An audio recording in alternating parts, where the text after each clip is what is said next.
Bonjour, c'est Ursule encore. On est le 28 octobre 2020. Alors, je viens sur la trompette une seconde fois aujourd'hui et je viens proclamer le retour de notre Seigneur Jésus-Christ. Amen. Alors, si vous êtes de ceux-là qui ne vous préparez pas ou bien qui attendez de voir les événements avant de vous mettre, alors je vous invite fortement, amen, à vous mettre, à vous y mettre. Parce qu'au moment où vous voudrez vous mettre, vous y mettre, il sera trop tard.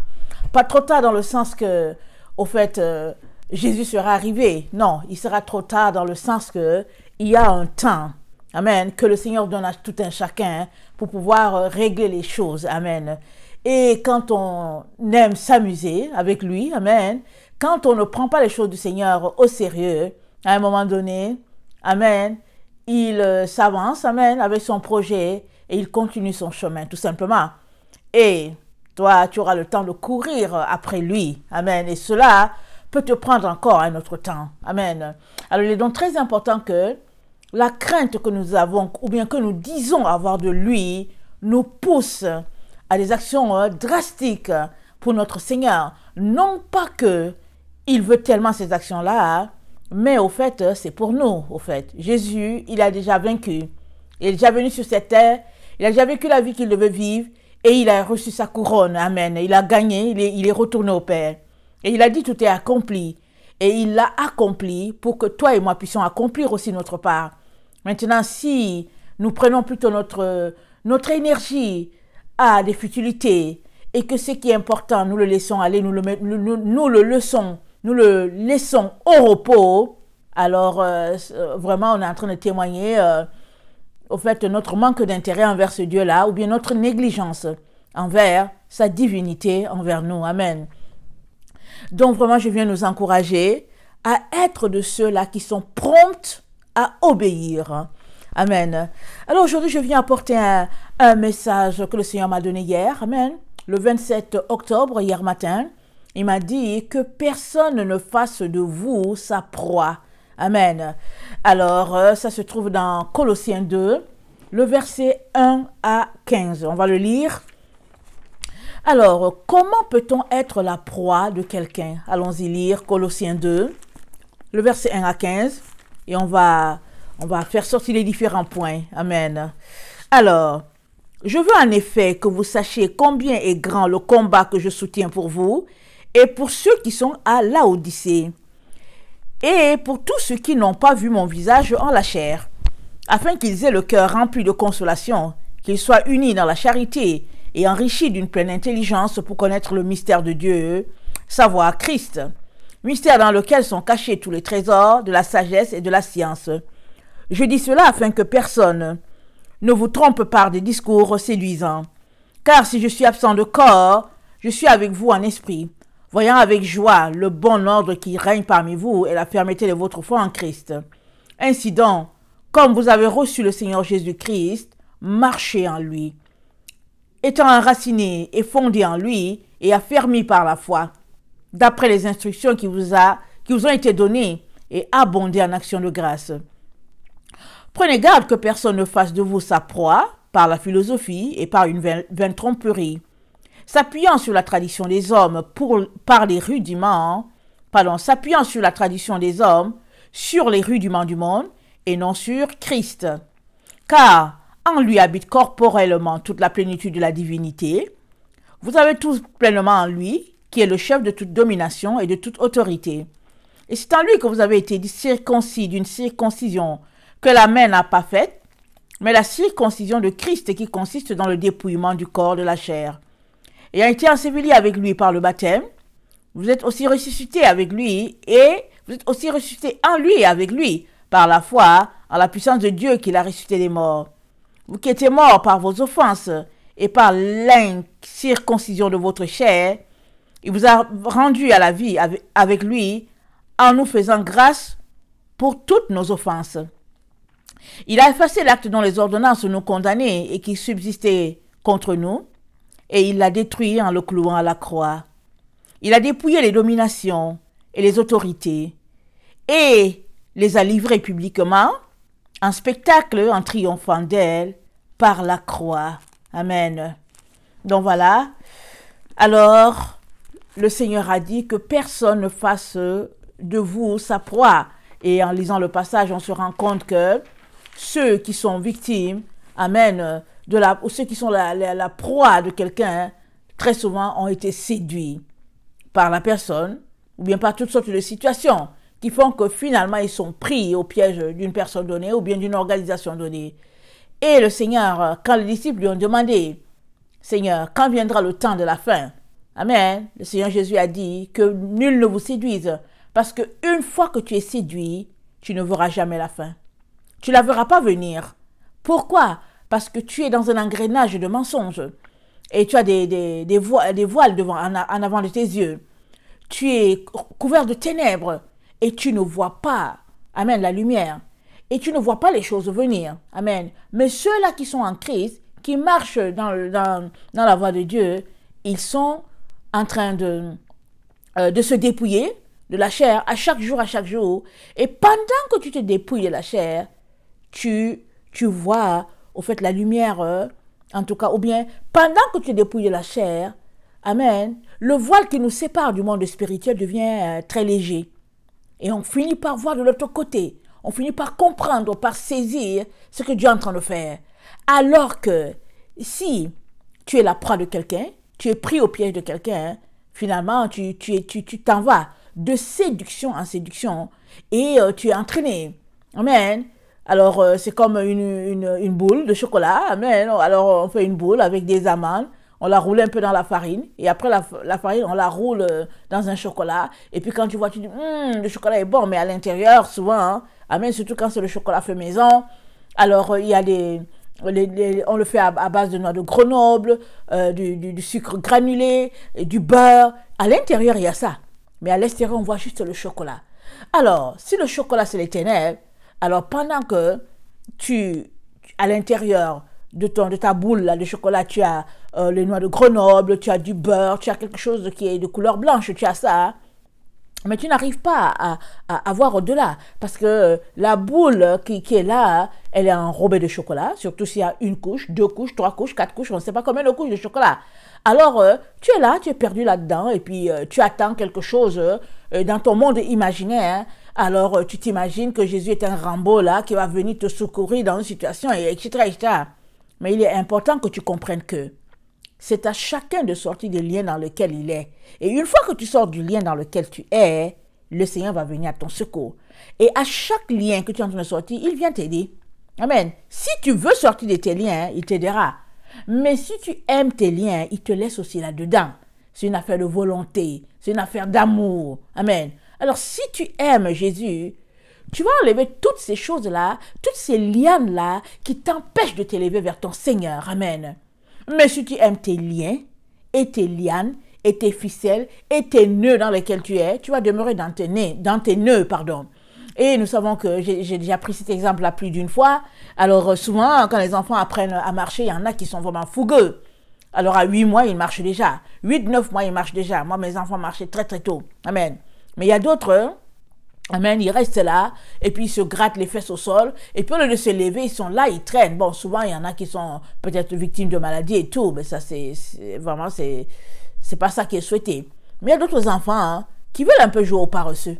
Ils sont là, au lieu de se lever, ils ils grattent les fesses au sol, et puis bon, voilà. Donc, c'est comme ça, cette image-là, qui se passe dans la vie de beaucoup d'enfants de Dieu. Au lieu de se lever, de secouer la poussière qui est sur eux, comme c'est dit dans Ésaïe 60, c'est dit, lève-toi et sois éclairé. Amen. C'est à chacun de se lever et d'être éclairé. Maintenant, si tu t'assois là et que tu ne fais rien, amen, en tout cas, ça ne sera pas la faute de Dieu. Tant il est vrai que, à partir du moment où tu te lèves pour être éclairé, c'est déjà Jésus lui-même qui t'a réveillé. Ça là, il n'y a personne qui va dire Jésus ne l'a pas réveillé. Parce que quand nous donnons notre vie à Jésus, c'est Jésus qui vient nous chercher. Amen. Il vient nous chercher. Et finalement, on reçoit la révélation qu'il y a un sauveur. On lui donne notre vie. Mais il est important qu'on puisse continuer notre œuvre de transformation par un désir, par un feu ardent venant de nous. Amen. Mais si le feu n'y est pas, Jésus ne peut rien. Et il dit si le juste se retranche, alors Dieu ne peut plus rien faire. S'il se retracte, Dieu ne peut plus rien faire. Il dit, quand tu mets la main à la charrue, tu ne regardes pas en arrière. Tu ne regardes plus en arrière. Tu t'en vas. Mais maintenant, si tu t'arrêtes et que tu veux regarder en arrière, comme la femme de l'autre, mais tout simplement, tu seras pris, amen, dans l'engrenage du jugement, amen, et tu vas te perdre là-dedans. Il est très, très important qu'on comprenne vraiment le principe du ciel, amen. Il est très, très important qu'on comprenne cela. Alors, le Seigneur nous dit, il est très important que on ne soit pas la proie de quelqu'un. Une fois qu'on est la proie de quelqu'un, alors on est esclave de cette personne-là qui est dans son illusion, son monde imaginaire, son monde qu'on ne peut pas explorer et qui n'est autre que le monde de Satan. Et nous aussi, on vient permettre à cette personne d'avoir une emprise sur notre vie. À partir de là, c'est très, très compliqué de sortir. Alors, s'il y a une seule personne, amen, dont le joug est léger, c'est bien notre Seigneur Jésus. Et il nous dit, venez à moi, vous tous qui êtes fatigués et chargés. Amen. Prenez mon joug sur vous et recevez mes instructions. Parce que mon joug est léger, c'est ça que Jésus dit. Effectivement, son joug est léger. Par les instructions qu'il nous donne, on voit tout de suite le chemin par où passer. Mais il peut arriver des moments où on a la difficulté à voir le chemin. Ça fait partie de la vie. Soit c'est parce que nous-mêmes, on est un blocus, parce qu'il y a quelque chose au niveau de notre esprit, au niveau de notre cœur qui bloque. Alors, si, au fait, il y a la difficulté, on a la difficulté à trouver notre chemin à un moment donné, continuons de frapper. Restons là d'une manière constante dans le jeûne, dans la prière, ça va se débloquer et on pourra avancer. Mais l'erreur à ne pas faire, c'est de rester là, gratter ses fesses au sol en se disant « Oh, Jésus, viens à mon secours, et puis on ne fait rien. » Amen. Alors, comment peut-on être la proie de quelqu'un? Alors, si la personne n'est pas fondée en Christ, on peut être la proie de cette personne. Alors, dans le passage de Colossiens, l'apôtre Paul nous cite des exemples. Il dit, par exemple, que personne ne fasse de vous sa proie par la philosophie. Alors, philosophie, c'est un ensemble, c'est un ensemble de questions que l'être humain peut se poser sur lui-même, un examen sur lui-même et apporter lui-même une réponse. Amen. Pardon. Alors, la philosophie de quelqu'un, c'est que la personne se pose des questions et elle-même, elle trouve les solutions et elle te dit, voilà la solution. Donc, finalement, tu es pris dans une relation avec une personne qui, amen, elle pose des questions. Amen. Alors, ça, c'est philosopher. Et après, elle-même, elle trouve la solution. Amen. Alors, ou bien, c'est une personne qui a une vision générale de quelque chose sans avoir tous les détails. Et aussi, la philosophie, c'est un système d'idées qui cherche à établir les fondements d'une science donnée. Amen. Or, nous savons tous que nous, les enfants de Dieu, il n'y a pas un autre fondement que Jésus-Christ. Il n'y a pas un autre fondement que le fondement de Dieu. Amen. Alors, avant que quelqu'un te prenne à son piège de philosophie, de pensée, etc., il est important que tu t'assures que qu'est-ce que la Bible dit. Il est important que tu t'assures de ce que la Bible dit avant d'embarquer dans une philosophie qui semble, entre guillemets, correcte, mais en réalité n'est que séduction et mensonge du diable. Amen. Alors, Socrate disait que la philosophie est à la fois une réflexion et une manière de vivre. Alors, pour lui, la philosophie, c'est orienter sa vie selon la justice et la vérité. Ça, c'est ce que Socrate a dit. Rappelons-nous, les Grecs, ils aimaient penser, ils aimaient discuter, ils aimaient argumenter, ils voulaient démontrer que, bon, ils savaient raisonner et tout ça et tout. Alors, Socrate dit que la philosophie, c'est orienter sa vie selon la justice et la vérité. Maintenant, c'est quelle justice? C'est quelle vérité? Parce que pour nous, les enfants de Dieu, nous savons qu'il y a une seule justice, il y a une seule vérité, et c'est Jésus. Alors si la justice dont parle Socrate n'a rien à voir avec la justice de Dieu, alors cette dite justice-là, c'est une fausseté, c'est un mensonge.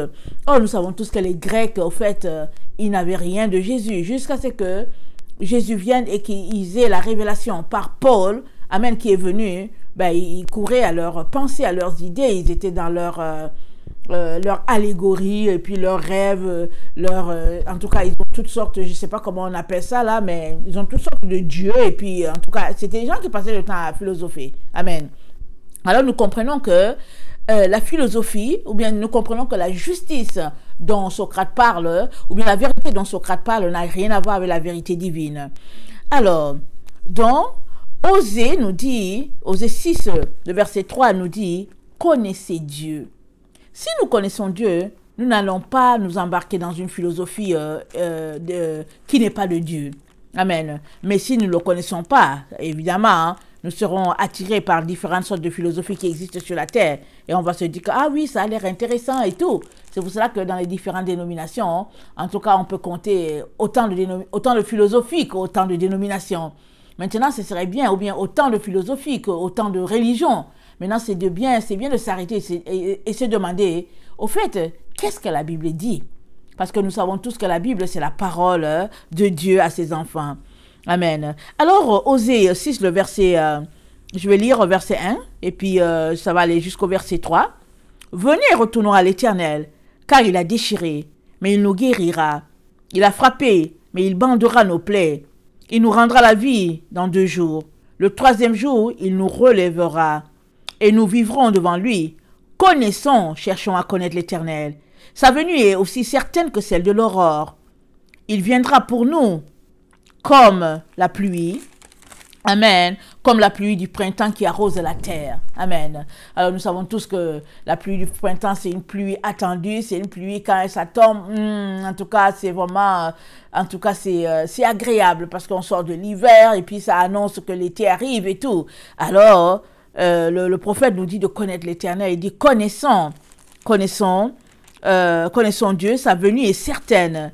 Alors, quand tu connais Dieu, amen, tu auras aussi cette proximité-là avec lui. Il sera là, amen. Mais si tu ne le connais pas, tu seras la proie de mensonges d'un groupe de personnes ou bien d'une personne ou bien, bon voilà, de tout un système. Et tu vas rester dans cet engrenage-là tant et aussi longtemps que la vérité n'était pas apportée ou bien tant et aussi longtemps que tu ne cherches pas la vérité. Amen. Alors, l'autre...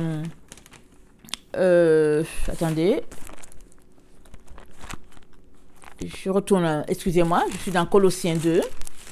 L'autre partie, l'autre mot que nous allons regarder dans Colossiens, c'est vaine tromperie.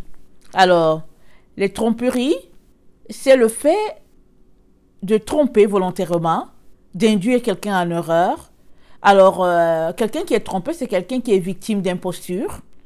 Alors, la tromperie, c'est les synonymes de la tromperie, c'est la duperie, le faux semblant, la trahison, il y a l'illusion, il y a l'adultère, l'escroquerie, la surnoiserie. Alors, pas étonnant que Dieu nous parle souvent, il dit, vous êtes adultère. Amen, vous êtes adultère. Et puis, moi, je vous aime, mais vous aimez d'autres dieux. Amen. Alors, on comprend quand le Dieu parle d'adultère. Amen. Alors, quelqu'un qui est adultère, c'est quelqu'un qui dupe l'autre. Il est avec une personne. Amen. Il est marié à une personne, mais en arrière, en tout cas, il languit après quelqu'un d'autre. Que ce soit des yeux, que ce soit des pensées, que ce soit physiquement. Adultère, c'est adultère. Alors, Paul nous dit qu'on ne soit pas victime de tromperie de quelqu'un. Amen.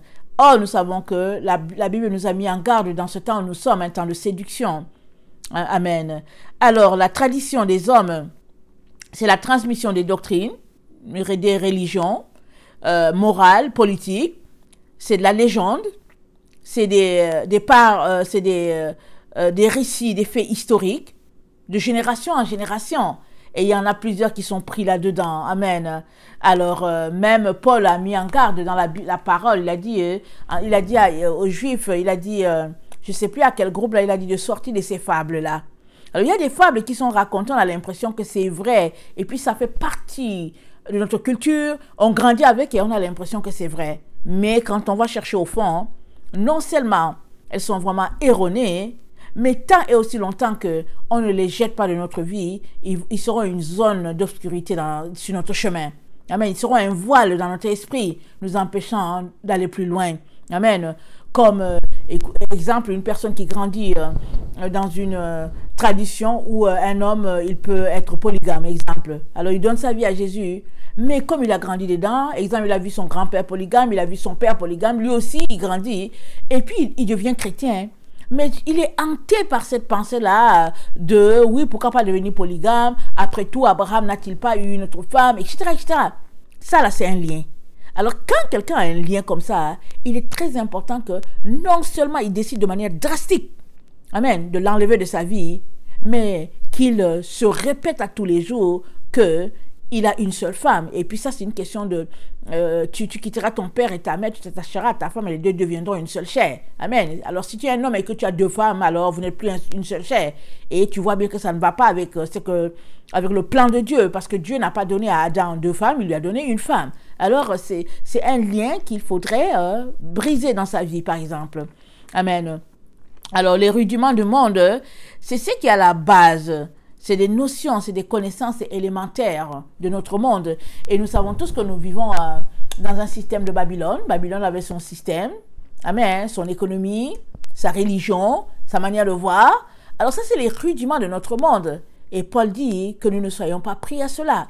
Amen. Parce qu'une fois que tu es pris à cela, pour toi, ça va devenir vérité. Et quand la vérité de Christ te sera prêchée, ou bien quand la vérité de Christ frappera à ta porte, tu auras tendance à être réticent parce que tu vas prendre en vérité ce qui est tromperie.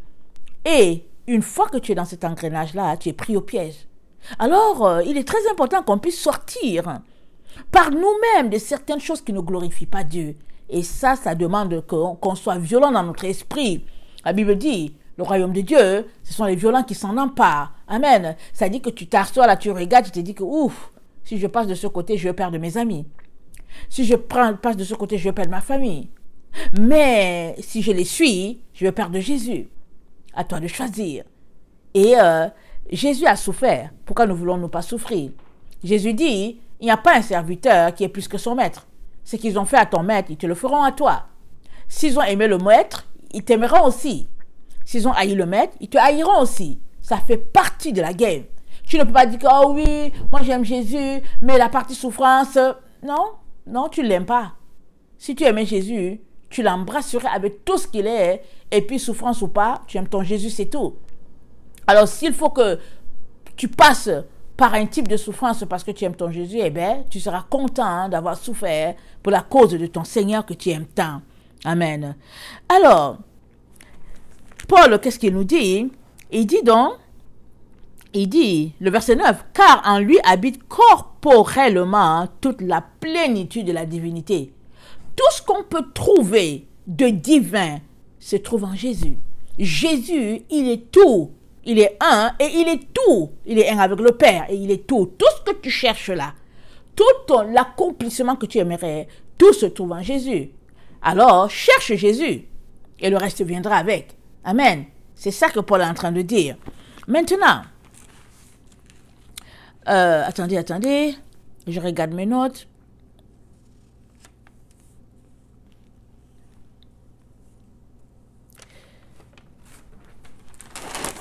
Excusez-moi.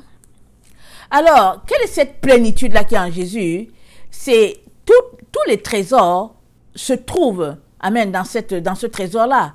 Et c'est la sagesse, c'est la science, amen. Les deux, parce qu'une fois que tu as les deux là, tu as tout, amen. Allons-y lire Proverbe 1, le verset 7. Proverbe 1, le verset 7. La crainte de l'Éternel est le commencement de la science. Les insensés méprisent la science et l'instruction. Écoute, mon fils, l'instruction de ton père, et ne rejette pas l'enseignement de ta mère, car c'est une couronne de grâce sur ta tête et une parure sur ton cou. Mon fils, si les pécheurs veulent te séduire, ne te laisse pas gagner. S'ils disent, viens avec nous, dressons des embûches, versons du sang, tendons des pièges à celui qui se repose en vain sur son innocence, engloutissons-les tous vifs, comme le séjour des morts, et tout entier, comme ceux qui descendent dans la fosse. Nous trouverons toutes sortes de biens précieux. Nous remplirons de butin nos maisons. Tu auras ta part avec nous, et il n'y aura qu'une bourse pour nous tous.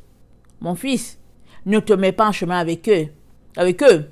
Détourne ton pied de leur sentier, car leurs pieds courent au mal, et ils ont hâte de répandre le sang. Mais en vain jette-t-on le filet devant les yeux de tout ce qui a des ailes. Et eux, c'est contre leur propre sang qu'ils dressent des embûches. Amen. Paul est en train de dire que Il dit, mais en vain jetons le filet devant les yeux de tous ceux qui ont des ailes. Ceux qui ont des ailes, là, ils coupent leur destinée. Amen. Ceux qui ont des ailes, ils s'enfuient. Ils s'enfuient. Chaque fois qu'il y a une situation qui ne fait pas leur affaire, ils s'enfuient. Les gens ont beau les insulter, les gens ont beau les traiter de tout ce qu'ils veulent, ils s'enfuient, point barre. Parce qu'ils ont des ailes. Alors ça veut dire que tu ne peux jamais les prendre à ton filet. Tu as beau poser ici, ils te laissent avec ton filet parce qu'ils s'en vont. Ils ont des ailes. Ils ont compris qu'ils sont là pour quelque chose et puis ils doivent accomplir cette chose avant de s'en aller. Et Paul parle ainsi pour t'encourager, toi, à chercher ce qui est important. Et ce qui est important, c'est Christ. Parce qu'en lui se trouve toute la plénitude de la divinité. Tout est en Jésus. Il n'y a pas une autre explication que tu as besoin. Tout est en notre Seigneur Jésus. Et tu as donc besoin de chercher le Seigneur. Et si tu as le Seigneur, tu as tout. Amen. Alors, excusez.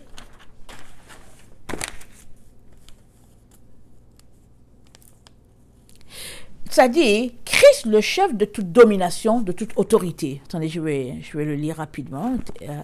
J'ai encore perdu mon passage. Colossiens 2.